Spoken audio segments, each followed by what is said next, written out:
My name is Emily. I am 38 right now. I was 32 when cancer happened. And for most of my life, I've always been known as the one who is a fitness freak. Everyone who really know me as like, oh, Emily, she can't sit still. She's always doing something. I can barely keep up in terms of sports and hobbies and stuff. I can't even think of maybe more than one hobby where it doesn't involve any sort of movement. So for the most of my life, for almost 19 years now, I've been in the health and fitness industry, primarily in the coaching people space, coaching people in personal training and fitness, but perhaps more interestingly in pole dancing and aerial arts. About 3 months before I had planned to move to Spain the first time, I started experiencing nosebleeds. And I guess throughout my childhood, I've always had nosebleeds, but only when the temperature changes, and I thought that was normal, and I was told that was normal.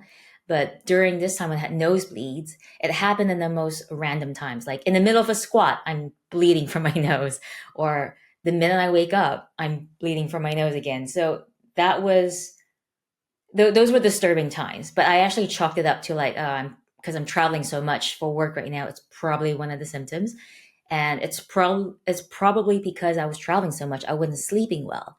And typically in the past, when I don't sleep well, I tend to have jaw pain. And the jaw pain would travel up like down your neck, up to like the ringing in your ears, and just it's very hard to focus, simply said. So a few weeks before the diagnosis, I had traveled from Australia for work to Hong Kong to pick up my stuff, to Dubai to pick up the rest of my stuff, and then eventually to Madrid and then to Alicante. So by the time I arrived in Alicante, I had been on my third day of having a fever, which again, I thought, no, it's probably just a travel. I'm definitely very jet lagged. And it wasn't until the very next day when I went into work and I was told, hey, nice to see you. Are you okay? Like people were legit worried. You don't look as vibrant as you usually do. Are you okay? And my boss specifically was like, you don't look okay. Are you sure you're okay? And of course, in pure Emily fashion, I brushed it off. I said, nah, I'm good. Don't worry. If I need to go to the hospital, I'll call you. I'll let you know. That night itself, I had an inclination that maybe something isn't okay. I haven't been able to eat proper food in like 3 days now, or maybe close to four. I probably only had soup, and even then, I couldn't keep soup down. I was constantly shivering. I was shivering the whole way on the plane, on the train ride, and I was popping Advil almost every 2 hours. And I noticed that with every single time that I take Advil, it stopped working. It was being less and less effective, which at the time I did not know that ibuprofen was probably not the thing to take since it has an effect on your blood count. And for leukemia, it's probably not the best thing to take at all. So that night before the hospital, I noticed there were red dots all over my body, especially around the legs. And they weren't like itchy or anything, so it wasn't alarming, but it was still alarming because it looked like someone had just drew, like, used a red pen and just drew dots all over my body. That's how fine they were. So I text somebody, I probably need to go to the hospital. Went to a local clinic the next day, told the doctor my symptoms, and she didn't really say much. She just kind of gave me a bag of IV with paracetamol and said, go to this hospital, and the main hospital in the middle of the city. And I didn't think much of it because I thought maybe that's protocol for a foreigner in Spain. So got to the main hospital, just making sure you're not going to get lost. They immediately brought me a wheelchair and said, I have to go to the emergency room. And I'm like, but I can walk. I'm fine. But no, I got the wheelchair anyway. I could not argue in Spanish at the time, nor can I argue in Spanish even today. So I got there, no one telling me anything. And they just kept jabbing me for test after test after test.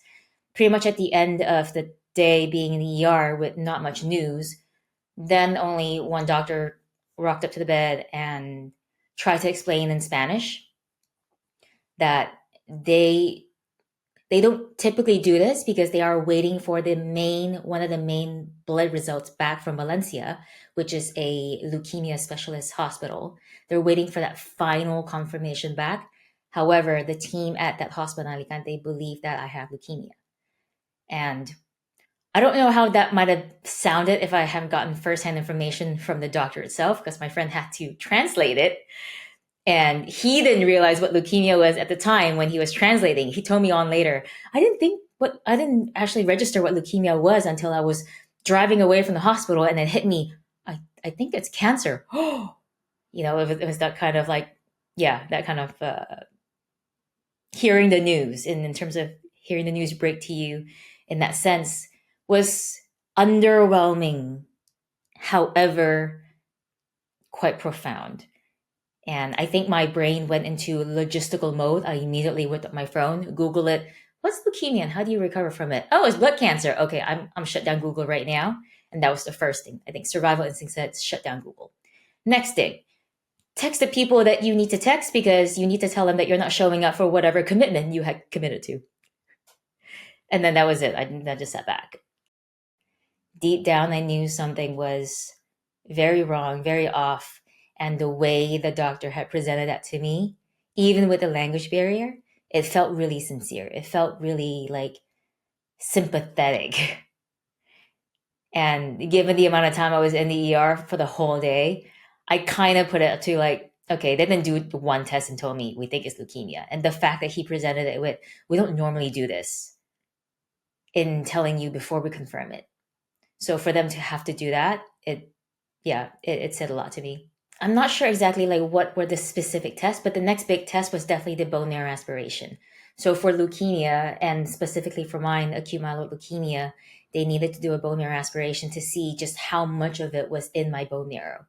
That was probably one of the scariest procedure I had to undertake. The way they do it, because there's two ways to get your bone marrow out, right? One from the hip and one from the chest. They chose the chest area where you could see everything. So I just remember laying there going, you know what? I just have to not look. Just don't look. I kept my eyes open for as long as I could, and then I just kept it shut the rest of the time. So that was the main test that actually tells you just how deep, how serious the situation is as well. So the very next day, in the morning, they came in and they said, look, it is very confirmed. This is what's going on. And given your condition right now, we have to start chemotherapy right away. I think at that time I was still on like painkillers and stuff. So I don't remember exactly what I said, but I do remember before I could even verbalize anything, my dad jumped in and asked, can we have some time to look for another treatment? Do we need to jump into chemotherapy so quick? And he has a bit of experience, I guess, with this because his mom had went through breast cancer, and he saw for 2 years how it wore her down eventually in her 70s. So I could empathize with that. But you have to appreciate how the doctor is being pragmatic, how Spanish doctors are being pragmatic. I remember this verbatim as well. She don't have time. She will die. And that was it. Discussion over. With the bone marrow aspiration, I didn't know at the time just how many different options. Well, there are really just two main options. I didn't know there was another option. I didn't know that you could probably ask for the hip version if you're not comfortable with the procedure being so close to your vital organs. I actually don't even understand why that happens, but I guess it makes sense to always have an alternative just in case the other area is not accessible. But if it is accessible, I wish I could have asked for the hip version, where I didn't feel like there was such a compression. And even until today, I find myself breathing really tightly. And that might have just been like an aftermath and the reflex when you have just such a forceful extraction from the chest area. They definitely gave some numbing agent, some local numbing agent, which definitely helped, especially when the first needle goes in. It helps you feel less of it. But what I do remember feeling was there was a lot of pressure. The pressure, especially when they start pumping out the marrow. And If you dare open your eyes, you will see someone looming over you with very aggressive type of movement. You're not going to feel the aggression, but however, if they have trouble extracting the marrow, there are going to be some force. The official diagnosis was cytogenetically normal AML, and there are different kind of acronyms and codes. Mine was NPM1 and FLT3 wild type. What this essentially means, it puts me in the intermediate risk. So it's not exactly low risk where you can get away with less intensive chemo or perhaps even skip chemo and just kind of go with maybe oral chemo instead of intravenously. But it doesn't put me in the high risk either where a bone marrow transplant might be mandated almost immediately, because that's typically what it means. With the intermediate risk, what it gave me was it gave me a little more time to understand what a bone marrow transplant is and how you might go about with it, because I didn't know anything about bone marrow donation, transplant. It's one of those things where you just kind of go, how exactly does it work? Like, is this going to be a bone type of operation procedure? There's a lot of things that we don't know there. So, in essence, because it gave me time, it also gave me time to do consolidation rounds with ample rest time in between. So, I think in total, I had 5 rounds of chemotherapy before the bone marrow transplant. And each of them were intensive and each of them were inpatient procedures. So, I think prognosis was positive. I think it would have been a different story if my dad had argued and said, nope, I don't believe in chemotherapy. Let's go with another form of treatment. Because I didn't know this at the time. I felt it, but I didn't know it until I saw the report later. Is that I had also developed pneumonia while I was in the hospital in that first round. So, all things considered, it was a good thing that I had chemotherapy. And it's an even better thing that my body had responded to chemotherapy. Very lucky. I am about 12, 13 days post chemo now, and body's recovering. The induction chemotherapy, I think it was cytarabine is one of it for sure. Cytarabine was actually one of it that was consistent in the induction round, the consolidation chemo rounds, and also the last round just to prepare you for the transplant. Cyclophosphamide, that was the one that was introduced right before the transplant. Apparently, that was one of the more toxic ones, I guess, but also one of the stronger ones. And that is to pretty much kill your bone marrow to the T in order to give you fresh bone marrow. And that was the purpose of it. There was also one round, consolidation, or maybe the first round, daunorubicin hydrochloride. So those are the 3 main ones that I was given. My side effects vary kind of like in different stages. The first round, like induction chemo, I thought I felt like, okay, this is going to be as bad as it goes. There was nausea, definitely, but the one that was more prominent with me was gut pain.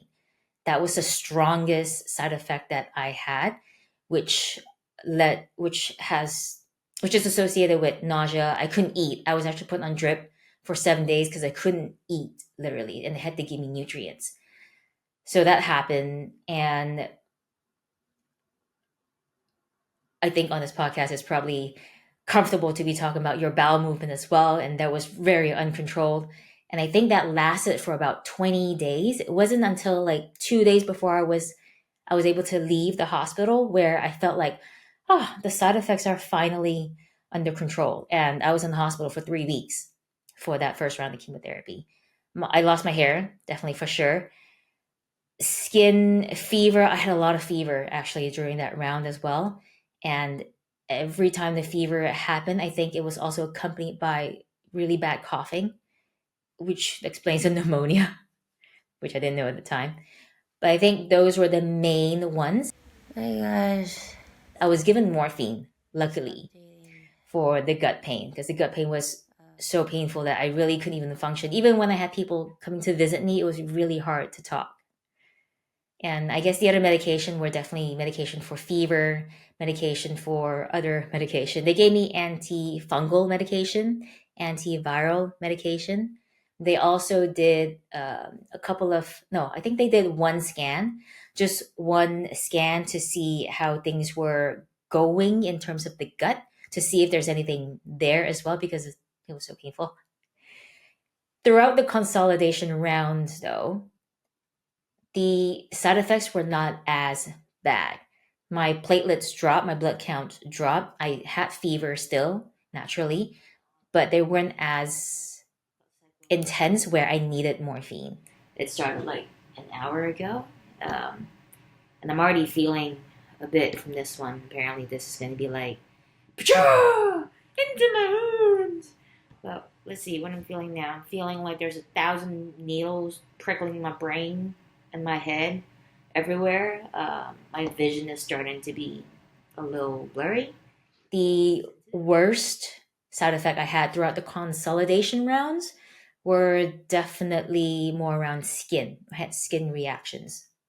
And somehow I had also developed an allergic reaction, an anaphylactic reaction to platelet transfusion, which is ironic because that's actually something I need throughout my treatment. So to counter that, they just had to give me some antihistamine um, drug right before the platelet transfusion to mitigate that reaction. I think with the side effects before the bone marrow transplant chemo round side effects, because I think that was probably the most intense, and that was when I started to second guess myself. But the first round of chemotherapy in the induction round, it was kind of like what helped for me was a sense of acceptance, is to sit there and trust that my family and my friends have my best interest in heart in how they communicate with the doctors, with the medical team, and also asking questions on my behalf. Because I think in the first round, that's when you're very dazed, especially when you just heard your diagnosis like 2 days ago before you started chemotherapy. In that situation, is to really open yourself up to someone that you can trust, at least one person that you can trust, because it was the moment I felt like I could surrender to whatever higher power as well as the conventional medicine. That was when I felt like my parasympathetic nervous system was starting to settle a little. Because if I'm in fight or flight mode, I don't think my body, biologically, I don't think my body would have the ability to counter or to handle the side effects. So, in that sense, the sense of touch for me was very strong. My mom was there. My mom got in. She gave me hand massages. She gave me feet massages. She was there to like give you hugs. I think all of those are the type of medicine that people don't really value. And I'm feeling emotional now because I just realized once again how much power we can open ourselves to if we can also take a step back from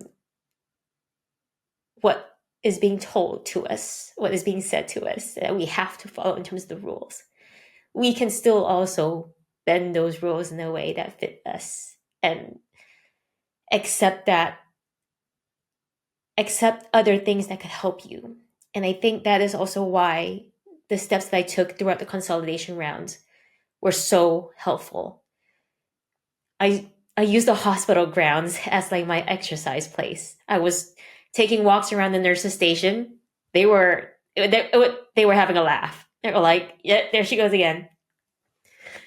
And that really helped because every step that you take moving forward, you could feel yourself taking ownership and taking an active role in your own recovery. When they said that I needed a bone marrow transplant, I thought that it might be easy because I thought it was just a simple, oh, is it like a blood type situation and it's easy to get a donor? I didn't realize how difficult it was to get a donor. I didn't realize that it's complicated to the sense where your heritage matters. And because the conversation of bone marrow donation is only very popular in first world countries or mainly English speaking countries, which means that unless you have Caucasian genes, you have less of a chance to find a bone marrow donor match all around the world. For me, when they took my information and stuff to compare with my brothers, none of them were a match for me. And your siblings are like the highest chance of being a match for you already. So they opened it up to Hong Kong and no one was a match for me. It was only when they opened it up internationally, then it increases my chance of finding a donor. On top of that, I was contacted by Be the Match as well as Gift of Life Marrow Donor Registry in seeing how they can help. And I really appreciate that these organizations are in place because they have such a big reach, you have a higher chance as well in finding a donor, perhaps through one of their bone marrow donor drives. To optimize your chance of survival, they want to ensure that they do everything in their ability to ensure you don't get a second disease or a second sickness while you're in isolation ward, while you're at your most vulnerable. And not gonna lie, there was a slight anxiety when I asked the doctor, when exactly is the donation going to be? When is the marrow going to be extracted? When are the stem cells extracted? When are they going to be on the way here? And how long will they be kept until it's time to be in my body? And he said, they will extract it a few days before you are meant to receive the marrow. And I did the calculation in my head. So I will be on like day 4 of very intensive chemo that you made me sign a waiver form that I might die from the chemo. I might not survive the chemo. And if that dude changes his mind or something happens in the way, I might not receive the stem cells. Is that what you're saying? So Chinese doctors are like, we try not to think about that. Let's not talk about that. But to be fair, I think these are very important things to know because I'm the type of person, I'm the type of patient where the more you tell me, the more calm and collected I can make myself be. When I don't have when I don't have certainties, or at least give me the probabilities, my overthinking brain takes over and it's not good for any recovering patient. So in this case, knowledge is definitely powerful. Luckily for me, everything went well. I received the marrow, and I remember specifically, it kind of felt like something glittery was coursing through the veins of my body. Like, oh, I'm being flushed. That's kind of what it felt like. So it's not scary. It kind of just feels like it is literally a blood transfusion. That's what it looks like. You're still on a drip. It goes through your port. It's not painful.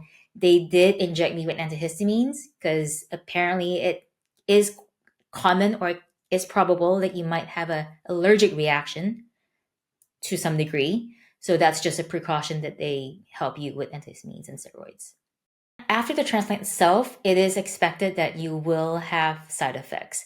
The question is to what degree and how many of those side effects will require hospitalization or not. Most of my acute side effects happened while I was still in the hospital. So they were able to counter many things. I had a massive skin reaction as one of the graft versus host disease. According to the doctor, the graft versus host disease signs for me appeared earlier than what is seen. Because typically you only see signs after the 2-week mark. They saw signs within less than 10 days. And it started with skin, and then the fevers, and then the mouth pain, the headaches. But the skin was probably one of the hardest aspect as well, because it's itchy. It kind of feels like you have hives everywhere. I think it literally is hives everywhere, including the face. So it's hard to look at yourself as well. It's probably hard to receive visitors during that time. I think for anyone listening to this, if you're a caregiver or if you want to visit someone, it's not a bad idea to like check in and just respect that. There are times where as a patient, I just don't want to see anyone. I don't want anyone to see me like that. What they gave me were steroid creams as much as they could, but it was up to me to apply it diligently, especially when the weather is cold or hot, depending on where you're at. I think that they all play a factor. But I kept asking for stronger medication. And I remember the doctor saying, look, I can't give you anything stronger right now because I am waiting for the worst side effects to happen before I give you the stronger medication. And the gut pain started as well, this time more intense.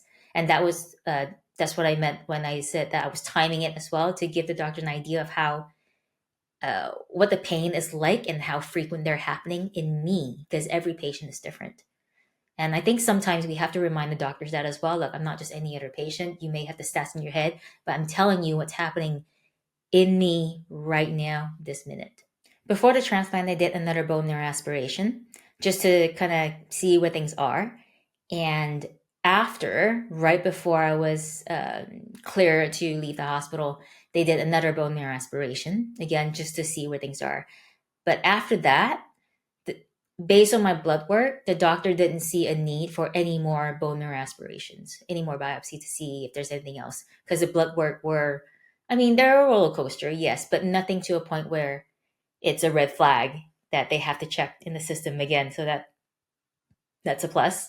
The other more, I guess, more chronic ones, now that we're moving away from the acute GVHD signs, the chronic ones that I've been living with until today are also ulcers around the mouth. With ulcers around the mouth, I had to change the food that I eat in terms of texture. So buy potato chips. You're too crunchy because you stab my mouth. No more spicy food. Thankfully, I'm not a girl of spice anyway. But there are certain seasonings that, for example, if they're more acidic type of food, you might get a nasty reaction in your mouth as well. So those are just really minor things. I mean, I'm just happy to survive this thing, but those are just minor tweaks in terms of lifestyle that might be affected. For me, part of the healing journey is also learning how to stop gaslighting myself. And I think when it comes to disease management and having a background in thinking you know what health is and what fitness is, it's very common to hear people like me gaslighting ourselves. Like, it's fine, I can tweak it. It's fine, I can do that. Or it might be this, it might not be that. So the chronic ones are the mouth, the lungs, the eyes for me as well had started to appear. And what I mean by the eyes, one of the glands, or I can't remember the exact name of the gland, I'm gonna have to look it up, but one of the glands in my eyes are not functioning as best as it can be. So it causes very dry eyes in a sense, like extreme dry eyes. And if you don't manage this through medicated eye drops and regular checkups and other types of practices, you can lead to even worse conditions with your eyesight and ocular health. Right now, I'm on my 5th year post transplant. So I'm still here. And right now, the regular checkups are not at a fixed time. It is whenever the medical system can give me an appointment, which is kind of going around every 3 to 6 months, which is great because the first 100 days after the transplant, I had to go into the hospital once a week. And then it went to once every 2 weeks, once every 3 weeks, once every 4 weeks, and you kind of stretch it out from there. The first 100 days after the transplant is when they have the closest monitoring for you outpatient as much as you can. So you still have to go in, or at least in my case, I still had to go in to get medication intravenously. The doctor said that you need to live with someone. You can't live by yourself right now. The first 100 days, if you pass out, if anything happens with your port, because I still have my port in me, you need to be able to call for help. So I think that's also important to recognize and to design your home in a way that it is going to be conducive for healing and recovering, whatever that may be. Over time, I also learn and realize, because in that first year after transplant, or at least the first 2 years, I was not in the mindset for physical intimacy. And my relationship at the time, I think it played a big had a big impact. We're no longer together, obviously, but he didn't stop showing up as a supportive partner. So props and kudos to him. He didn't leave me in that sense. But I had to go through a stage where I had to learn what it meant, because the doctors at the time, I don't know if it's a training thing or a culture thing, But whenever I asked questions about what has to do with our sexual health, I wasn't really given a very open type of response. Only in Spain did I have the doctor who initiated that question tell me about your sex life. How are you doing right now? How is your sex? How is your health? And that prompted me to share part of the GVHD symptoms also include vaginal dryness and causes the capillaries in your in the lining of the wall to thin. So during intercourse, pain can happen, bleeding can happen. Now, this is also tied in with menopause. Because of the intensive chemotherapy I endured, it launched me into early onset menopause at the age of, I think I tested at 30, 33, 34. So that also plays a big part in vaginal dryness and stuff. But I guess in my case, it is because it's chemo induced and GVHD related that caused this. So it's also really helpful to understand what are the options for you when it comes to hormone replacement therapy and not taking one doctor's word for it. I took one doctor's word for it. I mean, I think when doctors in different regions are exposed to different types of studies and, of course, different types of stats. Today, I feel strong, I feel motivated, I feel happy, I feel grateful, and it's all sometimes really overwhelming. What I learned in this journey is that you can go to all the specialists and the experts and trainers as much as you want. Go to a therapist, go to a counselor, find a coach, whatever it is. But I think it comes down to us, it comes down to you to extrapolate the feedback that you get and come to your own conclusion on how you decide healing will be for you. It doesn't come down to a doctor telling you you are now cancer-free. In my case, my doctor said that he could not give me those words because there are no tests that could give me that guarantee that you are now cancer-free. I can tell you that you're responding very well, but I can't tell you that you're cancer-free. And in hearing that, it made me realize that as cancer patients, we have this ideal image of ringing the bell and being cancer-free, and that's our finish line. That's the glory. But it's not the case for everyone, and it wouldn't be fair to impose that on everyone. But you can take power back by deciding what you choose to do.